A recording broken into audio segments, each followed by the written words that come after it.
আসসালামু আলাইকুম। কেমন আছেন সবাই? আশা করি সবাই ভালো আছেন।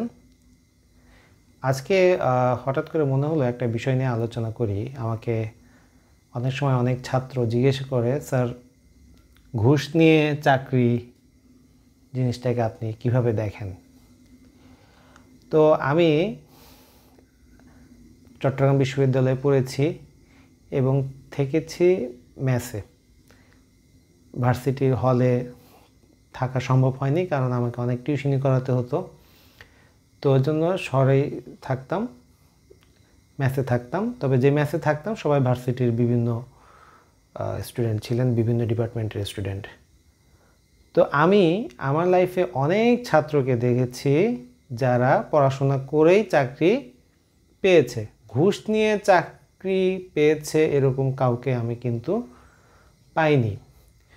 তো আমাদের দেশের একটা খুব বড় সমস্যা হচ্ছে কি, সবাই খালি চেটে বড় হতে চায়, খেটে কেউ বড় হতে চায় না। ওকে, তো যারা চেটে বড় হতে চায় এরকম সংখ্যা আপনি খুব বেশি পরিমাণে পাবেন। আর ওই খেটে বড় হওয়ার ব্যাপার বললে তখন আপনি মানুষজন পাবেনই না। তো যেটা বলছিলাম যে এই যে সরকারি চাকরি দেওয়ার নামে অনেকেই লাখ লাখ টাকা হারায়। কিভাবে হারায়? ধরেন আপনি এই একটা নিয়োগ পরীক্ষা, এটাতে আপনি পার্টিসিপেট করবেন। এর জন্য মিস্টার এক্স বলল কি, আপনি তুমি আমাকে 10 লাখ টাকা দাও, ওকে, আমি তোমাকে চাকরিটা ম্যানেজ করে দিব। কিন্তু তোমার কাছে 10 লাখ টাকা নাই, তোমার কাছে কি আছে? পড়াশোনা আছে। কিন্তু অনেকেই দেখবে পড়াশোনা নাই এরকম হাজার হাজার ছেলে মেয়ে, তারা কি করবে? তাদের কাছে টাকা এভাবে দিবে। ওকে, তো এখন মনে করো সে 10 লাখ টাকা করে 10 জনের কাছ থেকে নিল, তাহলে তার কত টাকা হলো? 1 কোটি টাকা হলো। ওকে, 1 কোটি টাকা হলো। সে 1 কোটি টাকা যদি ব্যাংকে রেখে দেয়, মোটামুটি 1 বছর যদি রেখে দেয়, তার ওখান থেকে প্রায় মিনিমাম 10 লাখ টাকা ইনকাম হবে। তো সেখানে সে কি করবে? এই যে টাকাটা নিবে, তারপরে সে আর কোনো কাজ করবে না, আর কোনো কাজ করবে না।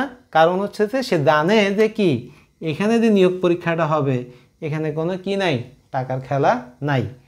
তো এখানে তখন কি করবে? তাদের এই টাকাটা নিয়ে সে বিভিন্ন ব্যবসায় খাটাবে এবং তাদেরকে 10 লাখ টাকা ফেরত দেওয়ার সময় আস্তে আস্তে ছিঁড়ে ছিঁড়ে টাকাটা দিবে। তো আমি আমার অভিজ্ঞতায় দেখেছি 99% মানুষই কি, যারা টাকা দিয়েছে তারা সবাই বিপদে পড়েছে।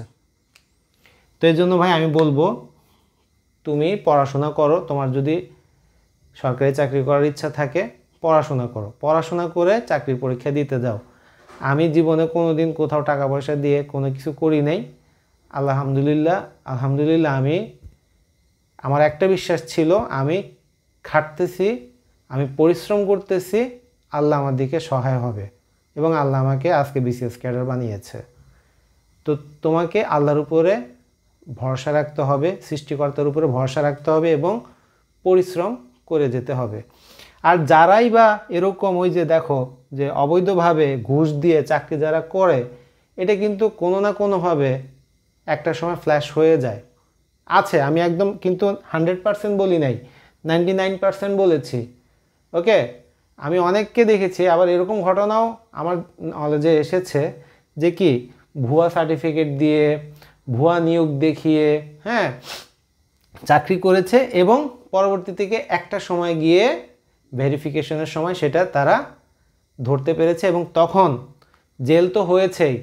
এত বছর যে চাকরি করেছে, যে বেতন নিয়েছে, সেগুলোর বেতন ভাতার সুদে আসল সহ দিতে হবে ফেরত, নয়তো আরও বেশি জেল খাটতে হবে। খুবই ভয়াবহ একটা ব্যাপার। অনেক এক্সাম্পল এরকম আছে। তাই আমি বলি, কোনো দরকার নাই ভাই ঘুষ দেওয়ার। ওকে, তুমি নিজে পড়াশোনা করো, কিছু টাকা ইনভেস্ট করো, বই কিনো, হ্যাঁ, বই কিনো, কোর্স করো, অনলাইন কোর্স করো অথবা অফলাইন কোর্স করো, যেভাবে হোক এগুলি ইনভেস্টমেন্ট। হ্যাঁ, আমি নিজেও অনেক কোচিং করেছি, আমি নিজেও এক মেন্টরের আন্ডারে পড়াশোনা করেছি, বিভিন্ন কোচিং সেন্টারে গিয়ে তো মডেল টেস্ট পরীক্ষা দিয়েছি, বই কিনেছি, প্রচুর বই কিনেছি। ওকে, এগুলো ছিল আমার সব ইনভেস্টমেন্ট। আমার ইনভেস্টমেন্ট এখানে আমি 10 লাখ টাকা না, আমি যদি 10,000 টাকার বই কিনি, চাকরি আমি নিশ্চিত পাবো। আমি যদি সব মিলে 10,000, এই যে এখন তো তোমরা অনলাইনে কোর্স করতেছো, অনলাইনে কোর্স ফি কত? যেমন আমার কাছে যদি তুমি বাংলা কোর্স করো, হ্যাঁ, আমি তোমাদেরকে বাংলার সরকারি চাকরির প্রস্তুতির জন্য, সেটা বিসিএস থেকে শুরু করে যে কোনো কিছুর জন্য পড়াচ্ছি মাত্র 500 টাকা দিয়ে। একবার ভর্তি হলে তুমি যতদিন চাকরি না পাও ততদিন পর্যন্ত কি তুমি ক্লাস করতে পারবে। এবং এখানে আমি ধরে ধরে বাংলার সবগুলো বিষয়, সাহিত্য, ব্যাকরণ যা যা আছে সব বিষয় আমি তোমাদেরকে পড়াবো, এবং এখান থেকে ইনশাল্লাহ কমন আসবে সব। তো এখন তো অনলাইনে তুমি খুব অল্প খরচে এগুলো করতে পারতেছো, তাই না? তাহলে তুমি কেন শুধু শুধু এরকম টাকা ইনভেস্ট করবে? ভাই, তোমার যদি পড়াশোনা করতে ইচ্ছা না করে, তুমি 10 লাখ টাকা দিয়ে একটা মুদির দোকান খুলো, ওখানে বসো, হ্যাঁ, একদম হালাল ইনকাম হবে।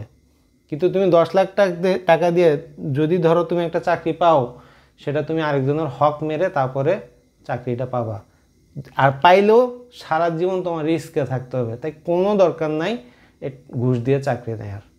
ওকে, বেশিরভাগ ক্ষেত্রে তোমরা দালালদের পাল্লায় পড়বা, দালালদের পাল্লায় পড়ে টাকাও হারাবা, শান্তিও হারাবা।